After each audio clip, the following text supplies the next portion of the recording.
किसान ने पूछा पंडित जी से सवाल। जवाब पाने वह वैश्या के घर गए। उसने एक शर्त रखी। फिर क्या हुआ? एक पंडित जी कई सालों तक काशी में शास्त्रों का अध्ययन करने के बाद गांव लौटे। पूरे गांव में फैल गई कि काशी से पंडित जी काशी से पढ़ाई कर आए हैं और धर्म से जुड़े किसी भी पहेली को सुलझा सकते हैं। एक किसान उनके पास एक किसान आया और उसने पूछा, पंडित जी, आप हमें यह बताइए कि पाप का गुरु कौन है? प्रश्न सुनकर पंडित जी चकरा गए। उन्होंने धर्म व आध्यात्मिक गुरु तो सुने थे, लेकिन पाप का भी गुरु होता है, यह उनकी समझ और ज्ञान के बाहर था। पंडित जी को लगा कि उनका अध्ययन अभी अधूरा रह गया है। वह फिर काशी लौटे, अनेक गुरुओं से मिले, लेकिन उन्हें किसान के सवाल का जवाब नहीं मिला। एक दिन उनकी मुलाकात एक वेश्या से हुई।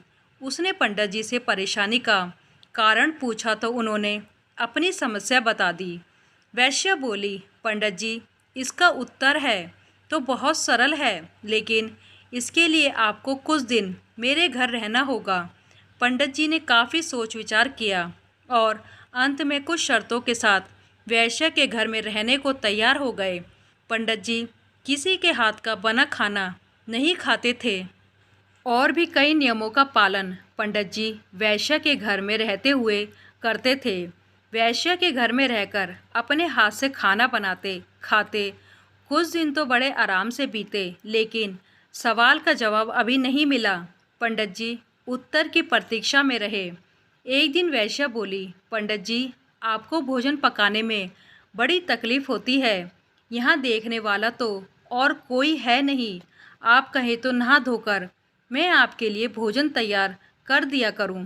पंडित जी को राजी करने के लिए वैश्या ने लालच दिया।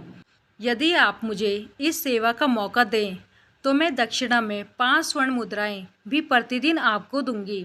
स्वर्ण मुद्रा का नाम सुनकर पंडित जी विचारने लगे। उन्होंने कहा, तुम्हारी जैसी इच्छा, बस विशेष ध्यान रखना कि मेरे कमरे में आते जाते तुम्हें कोई नहीं देखे। पहले ही दिन कई प्रकार के पकवान बनाकर वैश्या ने पंडित जी के सामने परोस दिया। जैसे ही पंडित जी ने खाना चाहा, उसने सामने से परोसी हुई थाली खींच ली। यह देखकर पंडित जी क्रोधित हो गए और बोले, यह क्या मजाक है? वैश्या ने कहा, यह मजाक नहीं है पंडित जी, यह तो आपके प्रश्न का उत्तर है। यहाँ आने से पहले आप भोजन तो दूर किसी के हाथ का पानी भी नहीं पीते थे, मगर स्वर्ण मुद्राओं के लोभ में आपने मेरे हाथ का बना खाना भी स्वीकार कर लिया। इसलिए ये लालच ही पाप का गुरु है। पंडित जी को अपनी गलती का एहसास हुआ और उन्हें अपने प्रश्न का उत्तर भी मिल गया। वीडियो अच्छी लगे तो लाइक, शेयर, सब्सक्राइब करें।